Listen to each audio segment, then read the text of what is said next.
नमस्कार दोस्तों, मैं रीना आपके अपने channel Reena kitchen and Indian culture में स्वागत करती हूं। तो आज हम जानेंगे अहोई अष्टमी 2024 की व्रत कथा।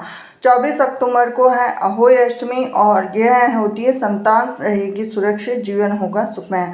अहोई अष्टमी का व्रत 24 अक्टूबर गुरुवार को है और पूजा के समय व्रती को अहोई अष्टमी की व्रत कथा जरूर सुननी या पढ़नी चाहिए। इससे व्रत का पूर्ण फल प्राप्त होता है और महत्व भी पता चलता है। काशी के ज्योतिषाचार्य चक्रपाणि भट्ट ने जानते हैं कि अहोई अष्टमी व्रत की कथा पूजा मुहूर्त के बारे में। तो 24 अक्टूबर गुरुवार को है और इस दिन माताएं अपने संतान के लिए अहोई अष्टमी का निर्जला व्रत रखती हैं। संतान प्राप्ति की चाह रखने वाली सुहागन युवतियां भी अहोई अष्टमी का व्रत रखती हैं और इस दिन अहोई माता की पूजा विधि विधान से करते हैं।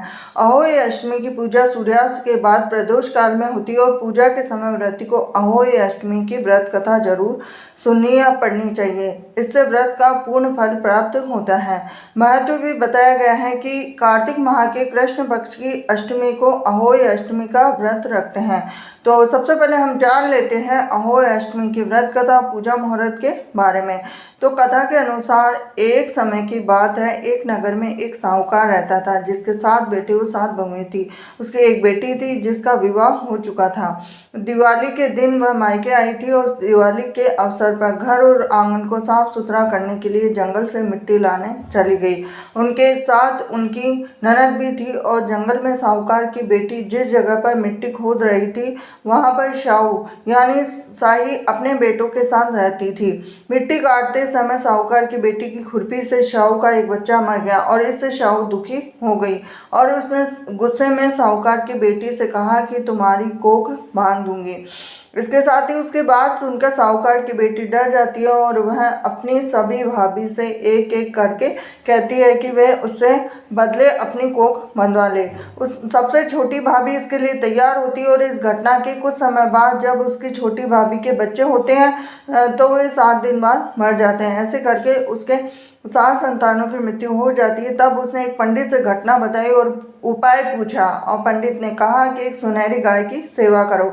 तो पंडित के सुझाव के अनुसार ही वह एक सुनहरी गाय की सेवा करती है और वह गाय उससे खुश हो जाती है और उसे शाहू के पास ले जाती है। रास्ते में दोनों थक गए तो एक जगह आराम करने लगते हैं, सो जाते हैं। अचानक साहूकार की छोटी बहू की आँख खुलती है तो वह देखती है कि एक सांप गरुड़ पंखनी के बच्चे को डसने जा रहा है। तभी वह उस सांप को मार देती है। इतने समय में गरुड़ पंखनी वहाँ आ जाती है और वहाँ पर खून देखकर वह क्रोधित हो जाती है। उसे लगता है कि साहूकार की छोटी बहू ने उसके बच्चे को मार डाला है। इस पर वह उसके चोंच से मारने लगती है और इस पर छोटी बहू उससे कहती है कि उसने तुम्हारे बच्चे की जान बचाई है। यह बात सुनकर वह खुश हो जाती है। छोटी बहू सुनहरी गाय के उद्देश्य को जानकर गरुड़ पंखनी उन दोनों को शाहू के पास लेकर जाते हैं। साहूकार की छोटी बहू के काम से शाहू प्रसन्न होती है और वह उससे 7 बेटे और 7 बहू होने का आशीर्वाद देती है। शाहू के आशीर्वाद से साहूकार की छोटी बहू को 7 बेटे होते हैं और समय पर उनकी शादी होती है।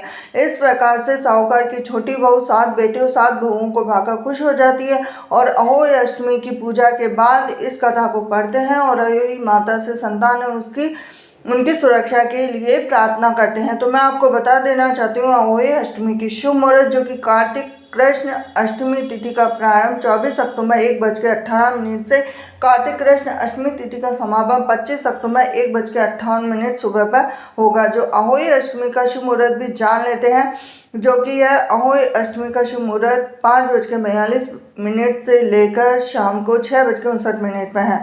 अहोई अष्टमी पर तारों को देखने के लिए सांझ का समय 6:06 से अहोई अष्टमी का कारण तारों को देखने के बाद होता है।